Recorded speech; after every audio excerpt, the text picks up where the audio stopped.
Patty from Rhine Country. God is good all the time. And today is going to be the day I go ahead and disconnect all of my solar equipment. We're going to start off with shutting off the incoming power from the solar panels.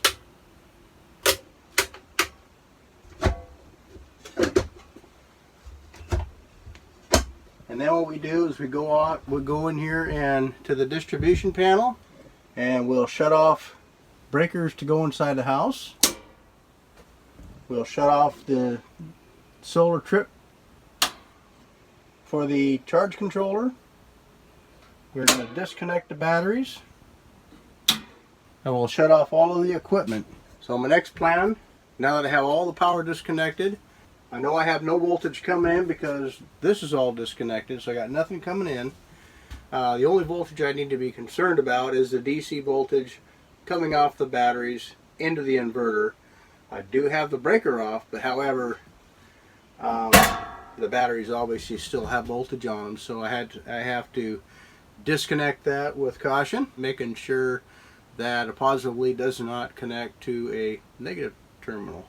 The best way to do that, I believe, is to disconnect them from the battery to the inverter, so I don't have anything risk of shock or anything like that, anything crossing over in here.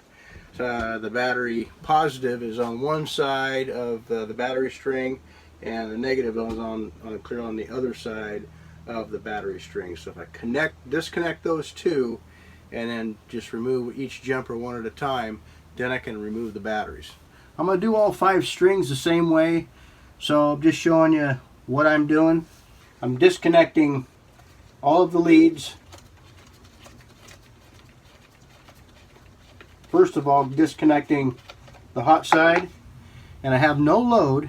That's important to know that you have no load, so I don't have any arcing here. This is the battery temperature for the charge controller. This is 9/16. Again, no load, no arcing.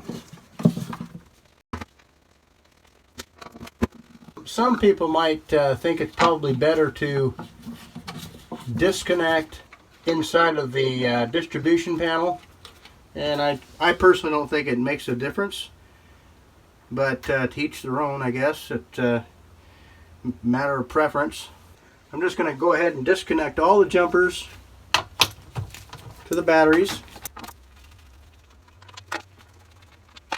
And I may use these batteries in another off-grid project. I'll have to test them, see what kind of condition they are. But these are getting old, so it's important to just check them to see how strong the cells are.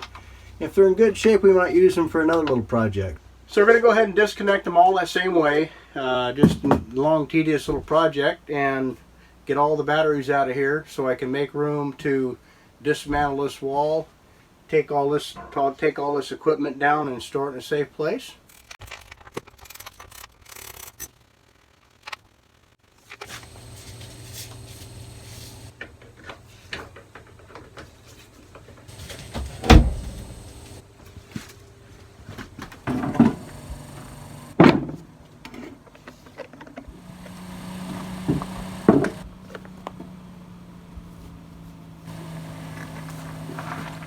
Okay, we got all 40 batteries pulled. That was fun. Probably going to be the hardest part of this whole project. And here's the old battery box I pulled.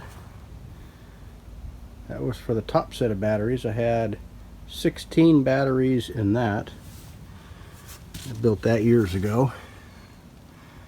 And here's the other cabinet that I had built to add to the lead acid batteries that I had. So what I've done up to this point is obviously disconnected all the wires. I had 2 leads here, so I disconnected the positives, and now I got to disconnect all the negative leads. So there's no power coming in. We got everything disconnected at the din rail breakers are all off. No power, all dead. And so I can stick my little hands in here. I have to separate the inverter from the distribution panel, so all the wires that run back and forth have to all be disconnected. So I mean, the inverter is really heavy. I don't know how much it weighs, but it's got a bunch of copper in it. So it's really heavy. So I'm going to take this all apart piece by piece and try to label the wires. I might label them A, B, C, D all the way up. That would be a lot easier than trying to remember where all the wiring goes. Some of these things I've labeled in the past already. So this is battery plus connections here, and battery negative connections, all these four here, and this one here is the main lead to go to the inverter, on the negative side on the inverter ground. I like these connectors here because you can reuse them easy enough. Some folks might not think that these make a very good connection, but I haven't had a problem with them getting hot or anything. Also made jumpers for the each battery. You can reuse these too as long as you don't crimp them. You can, if you just solder these together, you can heat them up and pull the wire off of the terminal and reuse the terminal just by cleaning things up. But when I use these terminals, actually I like to crimp them first and then solder them. So I put a couple of videos together showing me doing some of that kind of stuff on excavator grounds and battery to starter connections. So anyway, I'll go ahead and get started disconnecting these. First I'm going to go ahead and put a bunch of labels on them.